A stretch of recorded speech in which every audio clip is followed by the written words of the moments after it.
All right, welcome into We Are Soccer, friends. What a few days we've had for the U.S. men's national team. Played against Ecuador, 1-1 draw there. Then we beat Australia 2-1. Couple of things right off the bat. We asked for two things prior to these games. We wanted good performances, we wanted good hustle, and we wanted results. I think we got both. We're going to talk about it here. Welcome in Nate and Brooks. Hi, guys. How we doing? Doing all right? Everybody having fun? Everybody Morning. happy? Good morning. What are you talking about? Depends on what part of the country you're in. Good point. Oh. Good point. Good Ooh. point. All right, Like Australia. Nate, Brooks, we asked for some hustle. We asked for the team to go out there and actually show us passion, but get results. I think we got both this time around. I'm happy. Are you guys happy with the games? They're friendlies. Nobody cares. Moving on. Just kidding.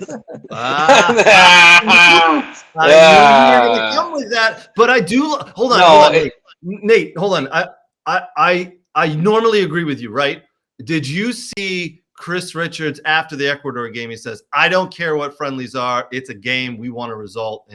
And I think they did well there after that Ecuador game. But and you know what I mean, though, when you're still carving out a starting roster of who it's supposed to be. But I think as things tick on, I think as each game Pochettino has, he's starting to build a more identity, a more mold for the players he wants, a more mold. I mean, he even said it, posted his quote about culture.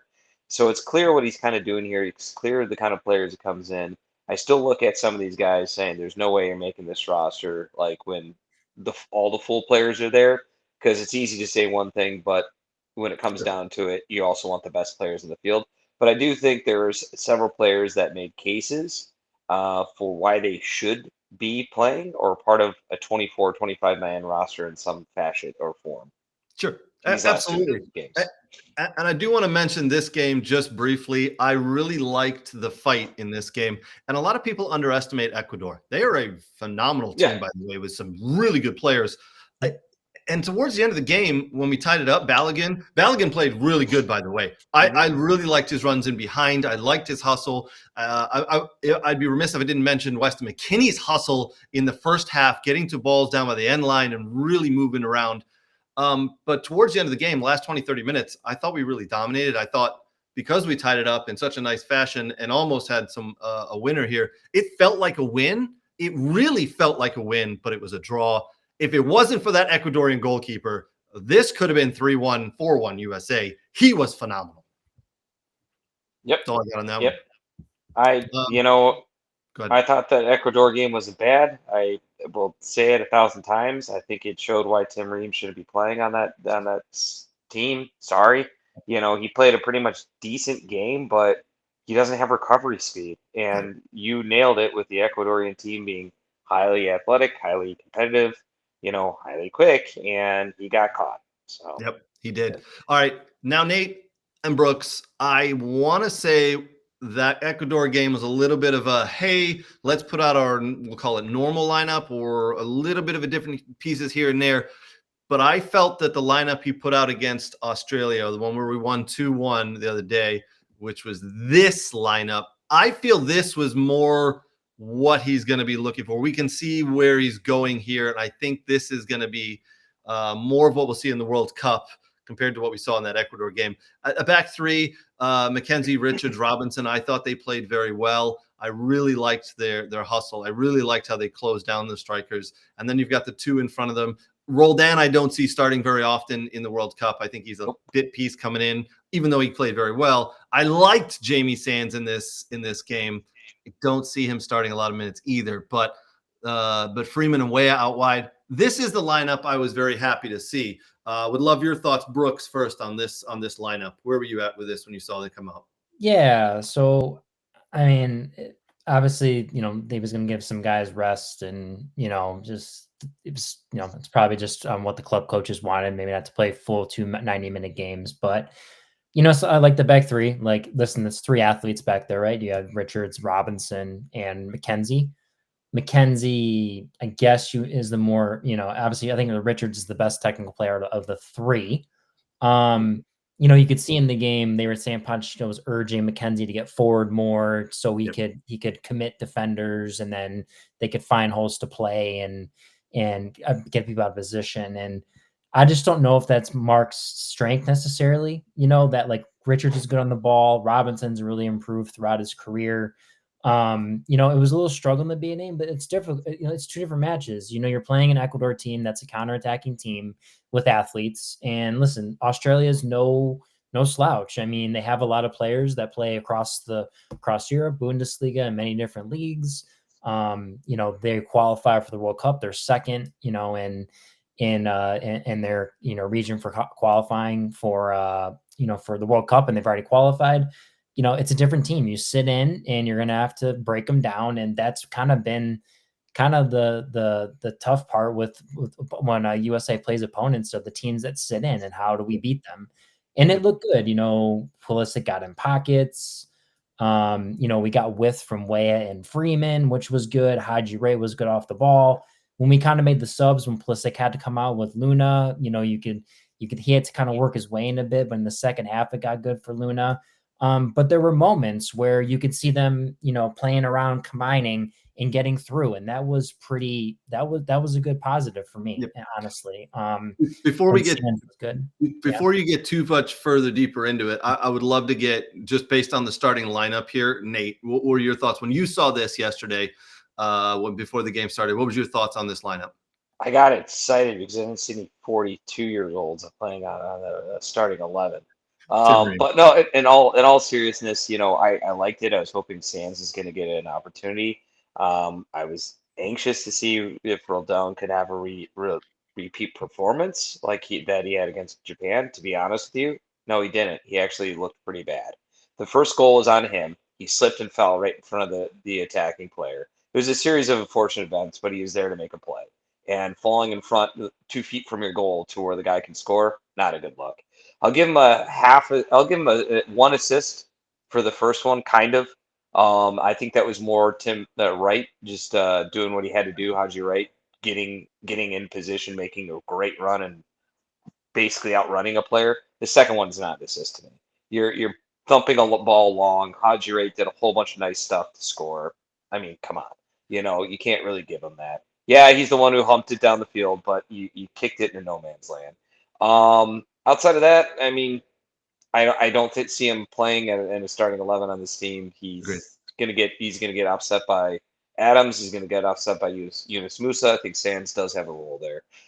Freeman didn't do bad, but the reality is, as soon as I put in Jedi Robertson and Weah goes over there, plus you have Joe Scully, plus you have Sergio Dest, I don't see him on the team either. Right. McKennie did well. Wright, I think, gave you an interesting problem because that is the best I've ever seen that guy play in a men's national team uniform.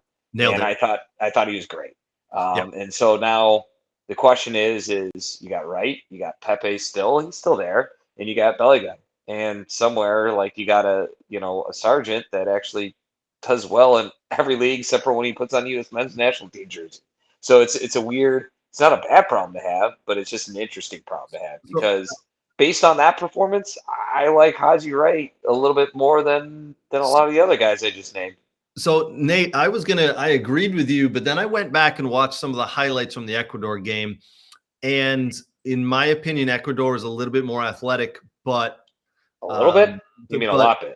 But Balogun was getting in behind and he was holding the ball up a lot better than Haji Wright did. Now, Haji Wright scored goals. That's what you want your forward to do. He took his opportunities. He had 2 really nice goals. He took his opportunities. But I think if Balogun was in this game from the start against Australia, I think he scores those 2 goals and does a little bit more hold-up play for us, which I would like to see. But Nate, you nailed it. Pochettino now has a little bit of a headache. Is it going to be Balogun? Is it going to be Wright? Is it going to be Sargent? Is it going to be Pepe? That's a great problem to have. Oh. And at some point, if Haji Wright keeps scoring goals like he's doing, you have to play. You have to start him and play him. And he's earned his opportunity. We'll show some stats in a little bit here of what he's done at Coventry City. So I do like Haji Wright. We said it a couple of years ago. He should never step foot on a field for the U.S. men's national team again. No. He was terrible for a couple of years there. He seems to have figured things out. I really Yep. like that.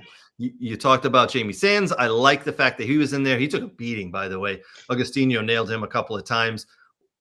Roldan, I thought, played well, did his job. The goal, that was a little bit unlucky. I think Chris Richards got caught a step out as well. You don't let the ball bounce in the box. Like You that's don't. the thing. You don't. Like Yeah. before it even gets to Roldan, that's the center back's fault. No, it's not. It's a Yes, series it of is. important. 100% Stop. the It's a center series. back's It's a series of it. No, it's not. 100%. You never let the ball bounce in the box. Every coach coaches that. Okay, No cool. way it's Anyways, Roldan's fault. sweet. Anyway, yes, it is. No way. But here's why. You're in front of him to make a play and you fall down. So yes, it is. If he wasn't there, I agree with you. But he was there. He was there to make a play. Did he make a play? Yes or no? No one was even on the Did he throw make with a the play? ball, Yes or dude. no? No one Did was he even make? on the He was sideline. standing in fell front of down. the attacker. He was Roldan standing in fell front of the down. attacker, and the guy fell down on his ass.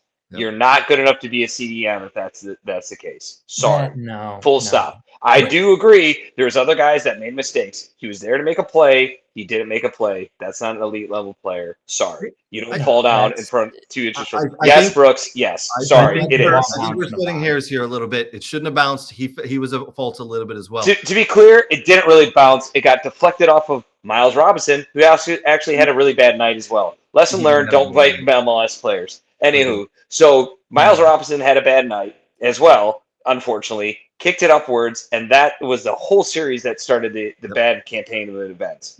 Could Chris Richards made a play? Absolutely agree. But was he ever standing in front of the defender and fell down and looked silly? No. Roldan was. So we've got differing opinions there. No big deal. It happens. I do like the stats though. Total shots on goal 11-9. We outshoot them. Shots on target 4-3. We outdo them. Big chances. We created a lot more big chances. Luna could have scored late in the second half there to put the game away. That was a really nice opportunity. But as you can see, 64% to 36%. And Australia had won, by the way, I think it was 8 or 9 straight games. They 11. had been playing, It was 11 straight games. 11?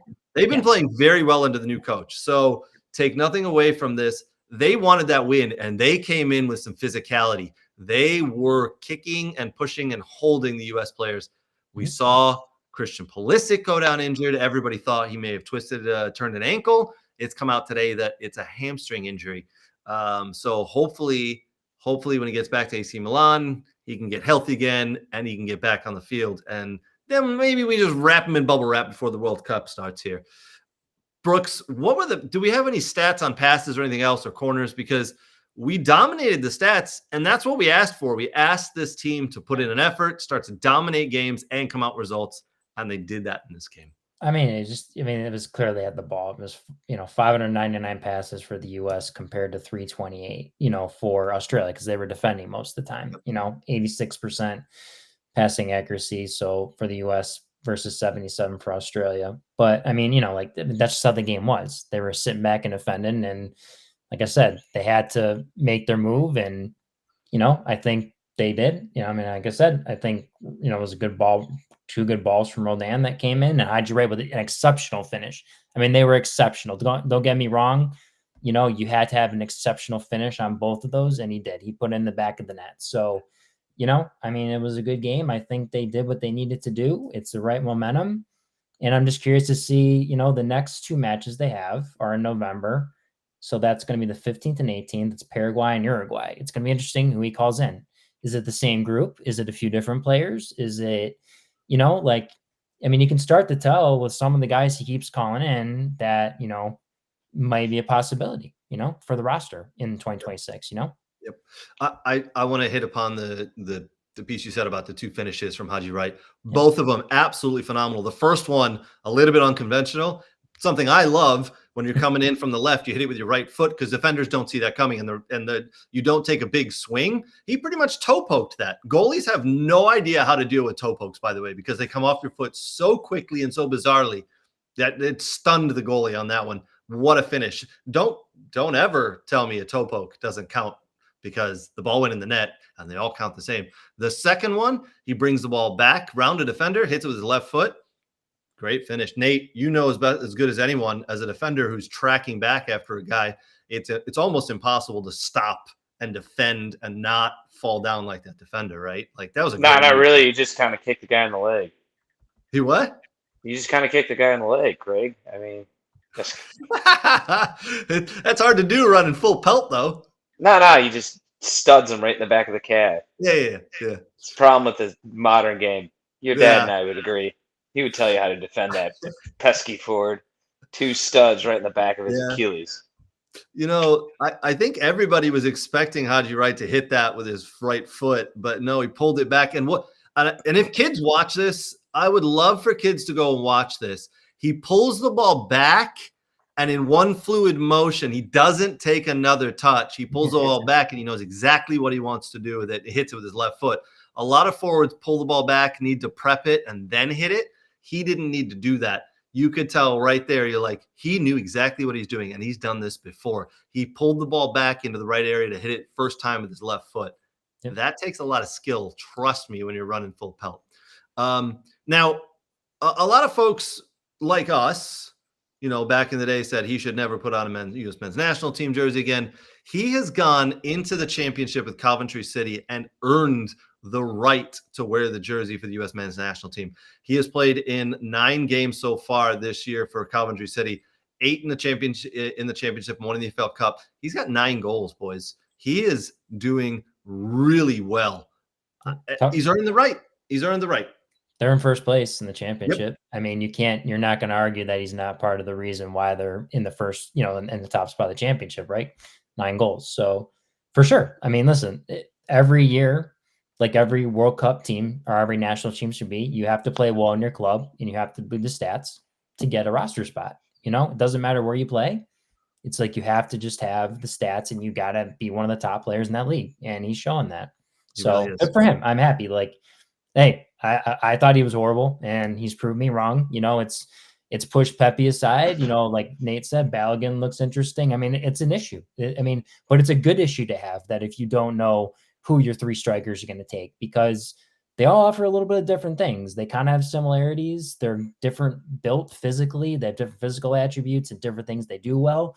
So it's a good problem to have. So I'm interested to see what happens. Like I said, November, who they call in, and then the Europeans won't have to come back till the springtime, the one in March, the one before everything begins. Mm-hmm. But, it's going to be interesting to see how if he stays healthy and what he can do at Coventry. The one advantage he has, which might put him in front of Pepe, is he also plays outside. So he's a multi-positional player, where I don't believe Pepe is. And he's more Belly of a Gun's, 9, yeah, and Bellygun's more of a 9 as well. But if you're then picking between the 3, just hypothetically, who knows, maybe they take 3 strikers, whatever, but let's say you're picking 2 out of 3, you're going to take the guy who's a little bit more versatile because he can do more for you. So that might actually push him ahead of Pepe a little bit more. Yep. That's a great point. Go ahead. I think for this 2026 team, how it's shaping up, the formation he's playing with the 3-back and the wing backs, whether it's a 3-5-2, because I feel like he's got the ability to play 3-5-2 and a 3-4-3, whatever he chooses to do. There are a lot of guys like Way can play your winger, or he can play your wing back, or like Nate said, Wright can play your winger, or he can play your 9. It sounds like he's almost won a team with as much versatility as he can.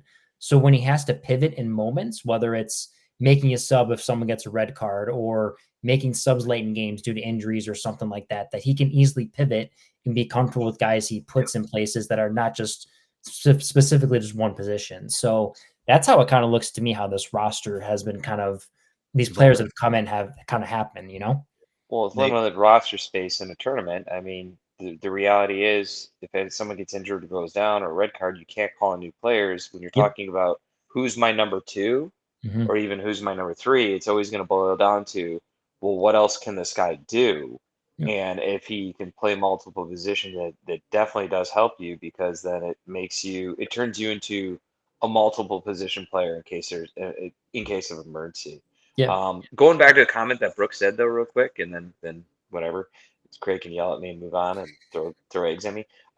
When we're talking about who's he going to bring back in November, I could see him settling on just like 10 or 11 players, maybe 12, maybe somewhere between 11 and 15. Like, these are my 11 or 15 guys that I know, not starters, but know they're staples. They're staples. Like, you got Chris Richards. he's a staple. Diego Luna's a staple somewhere. You know, he's just going to be called in. You know what I mean? It's just kind of same like that. And then the rest of the 10, I would hope are going to be just different guys he's going to bring in Yep. maybe multiple times to get different looks at, but at least like somewhere between 11 to 15.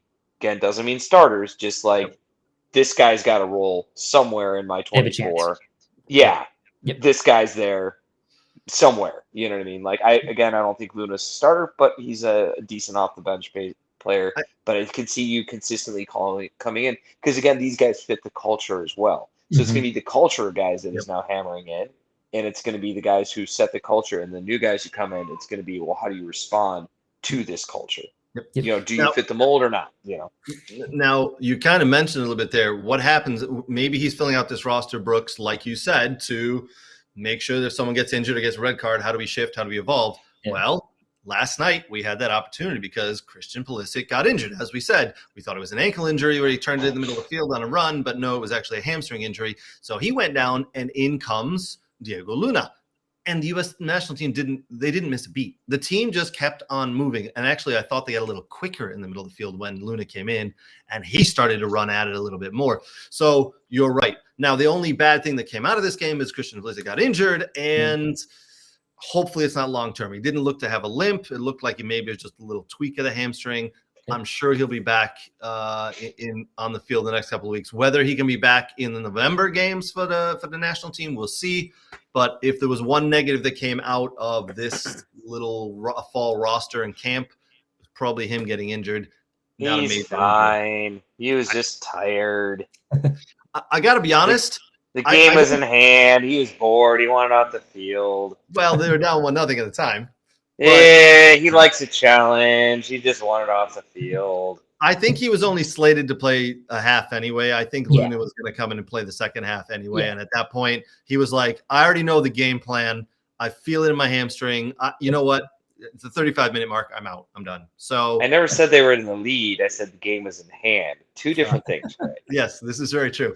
I will say this. When he came off, like you said, Craig, like they didn't feel like they had no one to turn to. Like Haji Wright was still the Haji. Like it was what we talk about. Who's the next person to step up when Pulisic is out or he's not having a game, and that was Haji Wright. You know what I mean? And Luna, like, you know, he almost had that goal where Aronson nutmegged the guy, and it was a good run. It was a great ball by Aronson, and unfortunately the ball just went right at the keeper late in the game.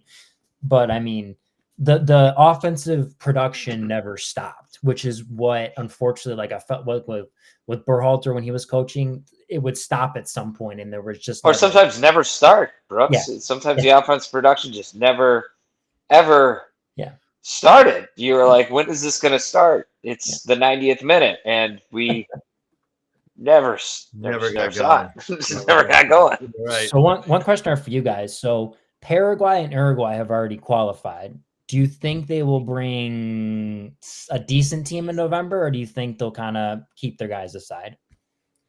They'll bring a decent team. They'll want to do the exact same thing the U.S. is doing.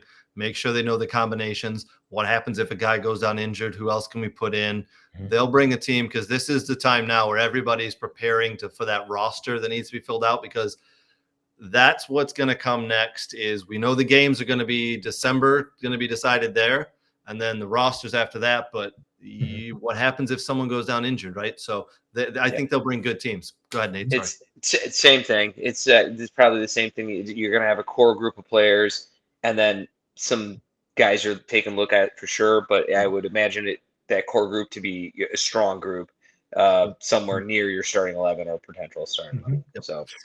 All right, boys, that'll wrap us up. I want to say, everybody, thank you for listening. Thank you for joining us. We very much appreciate it. Big thank you to our partners. A big thank you to Soccer World. A big thank you to Next Level Training. A big thank you to Michigan Jaguars FC for more information on that awesome club. A big thank you to Football Doc, Dr. Zachary Atwood. If you need baseline testing, or if you've been injured and need to get back on the field, hit up the Football Doc, Dr. Zachary Atwood. And last but not least, the beer supplier and our favorite bar, Dog and Pony Show Brewing. Thank you very much, guys. Hey, boys, it's always fun to talk about the U.S. men's national team. Overall, I give this a 5 out of 5. We got out of it what I wanted to get out of it.